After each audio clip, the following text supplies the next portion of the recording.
It happened on a Tuesday. The break room was full. Laughter, crumbs, plastic coffee stirring sticks. Then the door opened. Daniel, the manager, cheap suit, cheaper smile, walked in with two security guards flanking him. Everyone went quiet. Then he said it. "You're done here. Clean out your desk."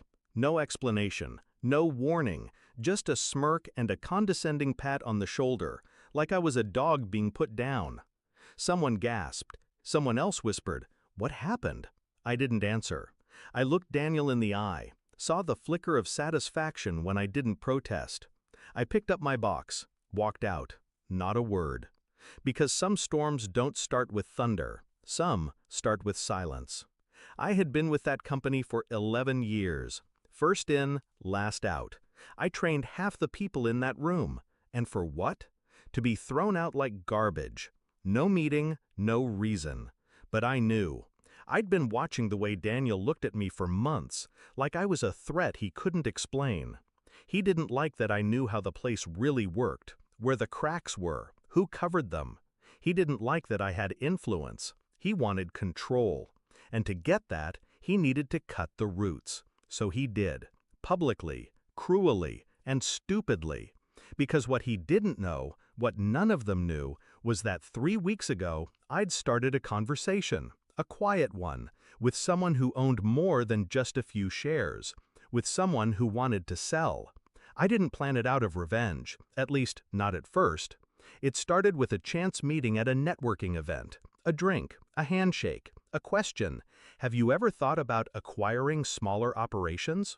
They had. I listened. Then I said one thing. I know a company, inside and out. The rest came fast. Meetings in glass towers, signatures, silence agreements, strategic outlines. And I said nothing to anyone. Not to my colleagues, not to HR, not even to the woman I was dating. Because the quiet is where the real work happens. By the time Daniel fired me, the deal had already been finalized. He just didn't know it yet. They never do. They think they hold the sword, until they feel it slide through their own spine. The next morning I wore black, not a suit, a statement. I walked through the same glass doors that I had been escorted out of 24 hours earlier. Reception stared. People whispered. Daniel was in his office, back turned, barking orders. He turned when the door opened, and froze. The regional VP stood beside me. "Daniel," she said, voice crisp, "meet Mr. Rhodes. He's the personal liaison of our new majority owner." His eyes twitched. "This is a joke?" he said. I handed him the folder. Not a word. He opened it, read. The blood drained from his face. A page fluttered to the floor. A termination clause. His, signed, sealed. He looked up at me, mouth trembling. I smiled. Small, calculated. "Now," I said, "clean out your desk." We walked him out together. Poetic symmetry. The same security guards, only this time I led. Every face in the office turned toward us. Some didn't bother hiding their grins. Daniel tried to speak, tried to plead, but his words were soft, hollow, useless. Because I wasn't angry, I wasn't loud. I was done. And that scared him more than anything. Outside, as the cold air bit at our skin, he turned to me. "You planned this. You used me." I stared at him. "No. You fired me. I just remembered who I am." He looked so small then, not the man who once barked across meetings, just a scared boy in a grown man's suit.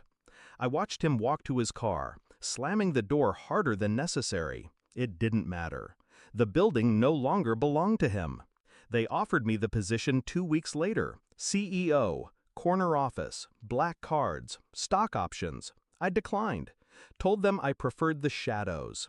Power tastes sweeter when it's silent. Instead, I reshaped the company from behind the curtain, cut the rot, promoted the loyal, restructured the foundation. But I never raised my voice, never gloated, never told them what I'd done. Because revenge isn't about being seen. It's about making sure they remember you every time they look over their shoulder. Daniel will never forget my silence, because it wasn't empty. It was the sound of control, and that sound, it never stops echoing.